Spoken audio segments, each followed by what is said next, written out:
And now we're going to look at classes, and so we're going to create different files, and there's going to be different classes within these files.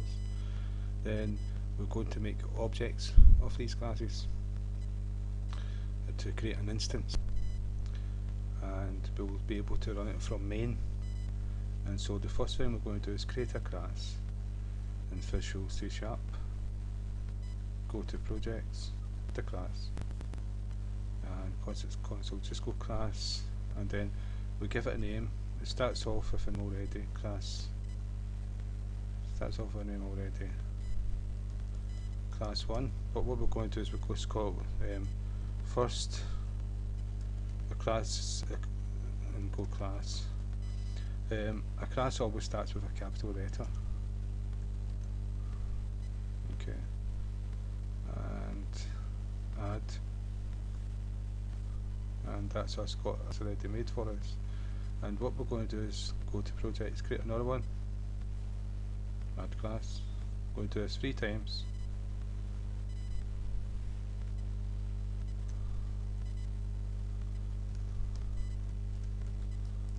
Second class, add, and once more.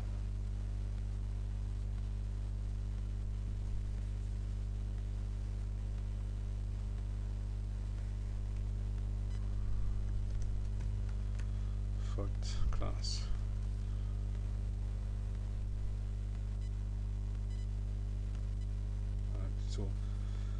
So that's just got 3 different files created, and the C# extension is .cs. And there you go, 3 different files, and that's our main program. We've got main inside. So what we're going to do is we're going to access these from here. So what I'm going to do, I'm going to take away all the code that we put into.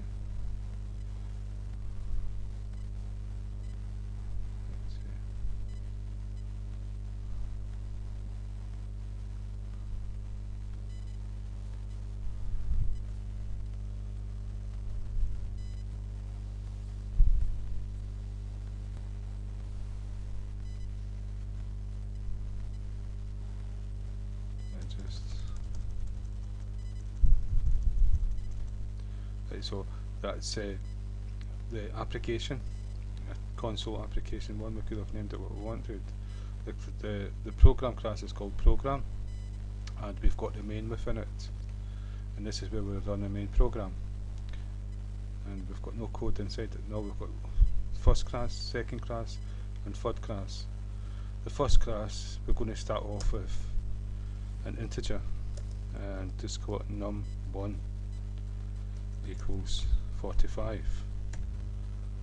And the second class, this is just to start it off. We're going to go second. We're going to do methods. We're going to do classes. We're going to do the public, private, and protected as well, and static, and all sorts of things. So we're going to do string, and we'll call it string 1 equals second class, and then the third one we're going to do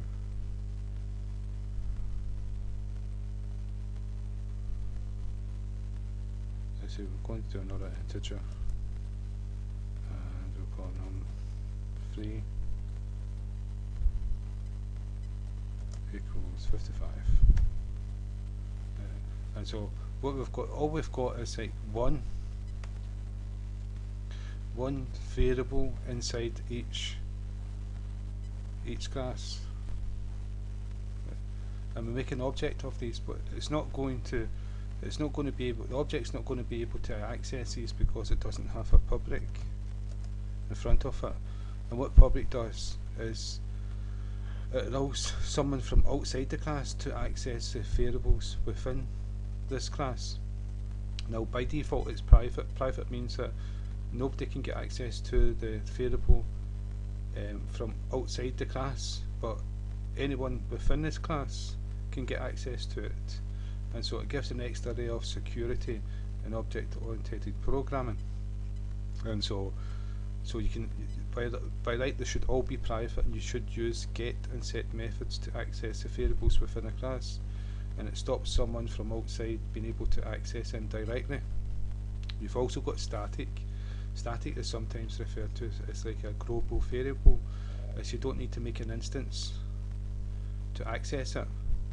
So you can access it from another class just by giving its path and the name of the static variable.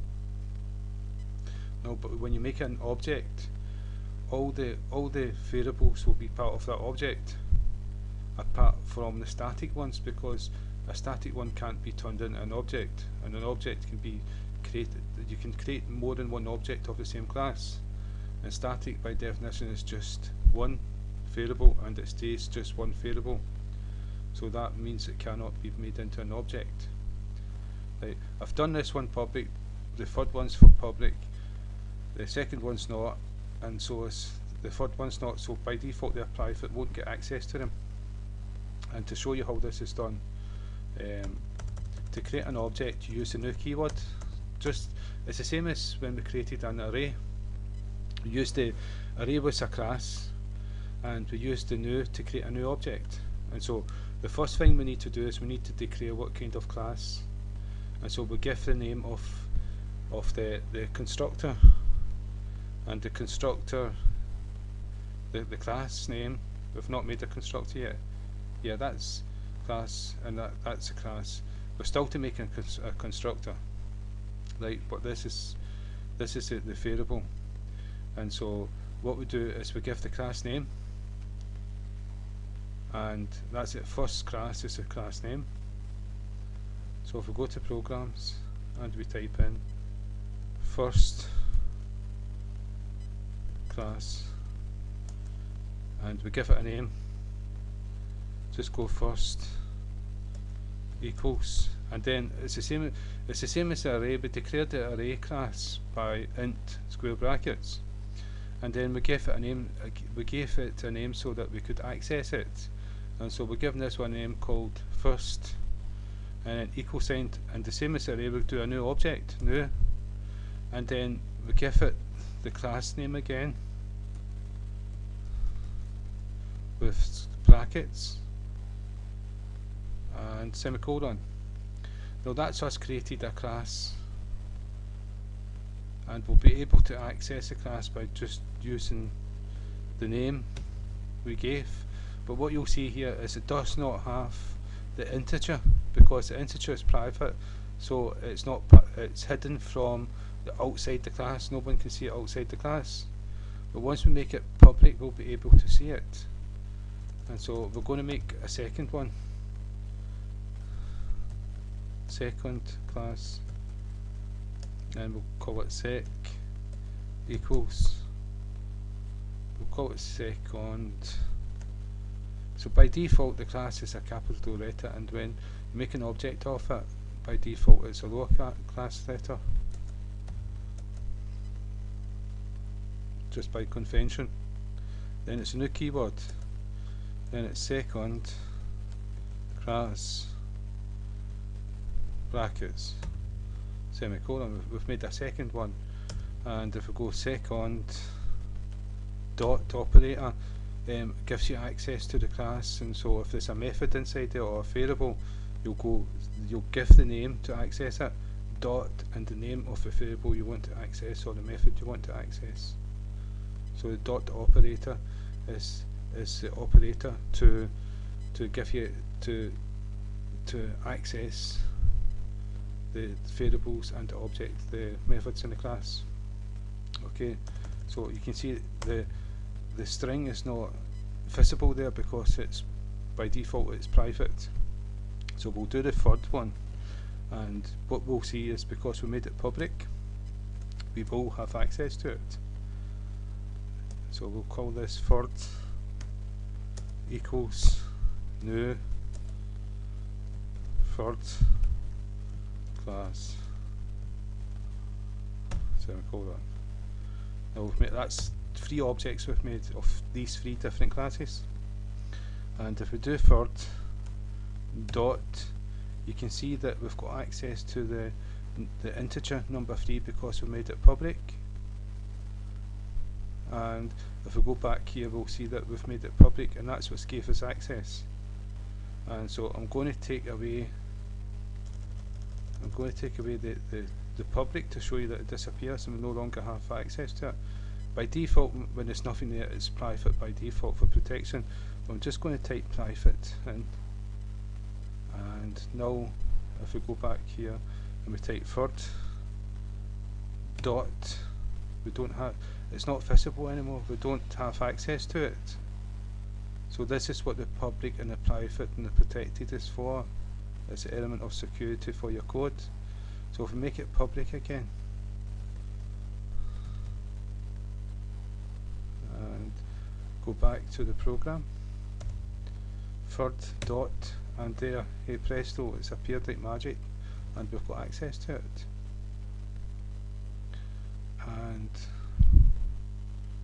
what we can do is we can print it out to screen just to show that we've got access to it. Dot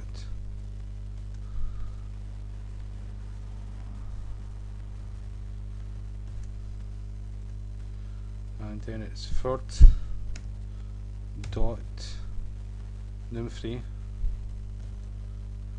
semicolon. Run the program.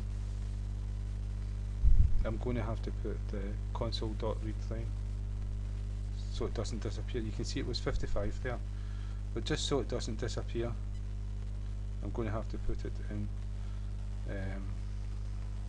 here so that we hold on to it.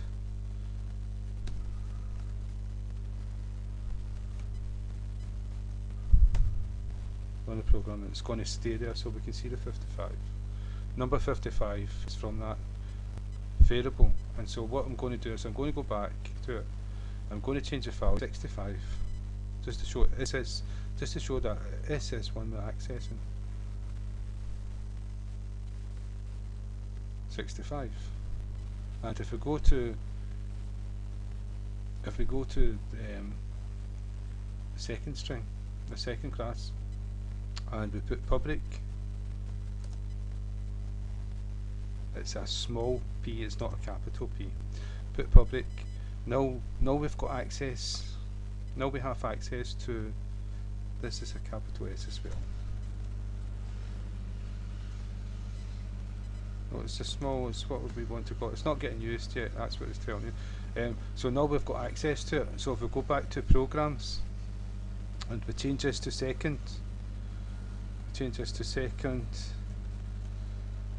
dot, now you can see we've got access to this string variable.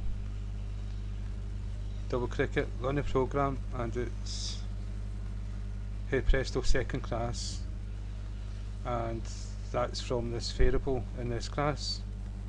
And third one, so if we make this first one public,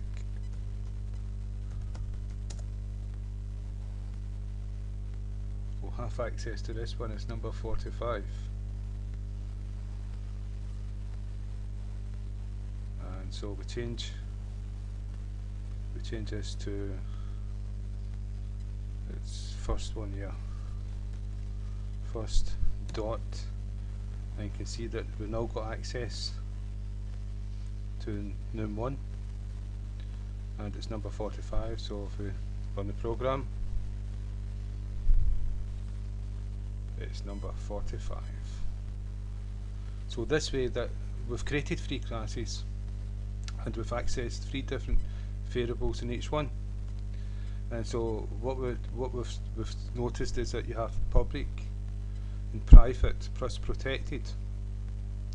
And what that means is that you can determine what is visible from outside your class and accessible and what is not. And so there's an element of security. And the correct way to program is to make everything private, and that's a default. And so, and if you want to change a variable within a class, there'll be a method to set that method.